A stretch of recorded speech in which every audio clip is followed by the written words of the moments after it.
জন্য রহমত। আমরা তাদেরকে বুঝে গেলে সুযোগ পাইছি, সব পাবো। মাহফিল করা হালাল। সবাই যদি ব্যস্তর টিকিট পাইতাম, আজকে মাহফিল করা হারাম হইতো। হালাল হয়েছে কেন? কিছু অবুঝ থাকার কারণে।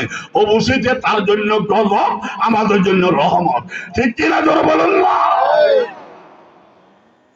কষ্ট লাগে?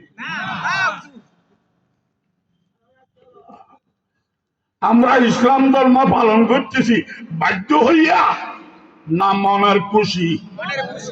আবার বলেন, আবার বলেন। ইসলাম পালন করতেছি মনের খুশি। কেন? দুনিয়াতে শান্তি, আখিরাতে মুক্তি। এই দুই আশায় নিজের ইচ্ছায় ইসলাম লেছি, ঠিক না? ৯৫% জন মুসলমান এই দেশে। এই দেশে আবার মুসলমানের মার খাবে কেন? এদেশে মুসলমান বারবার বিভিন্ন বিপদে পড়ব কেন? আমরা সত্যিকারের ইসলাম নিয়েছি।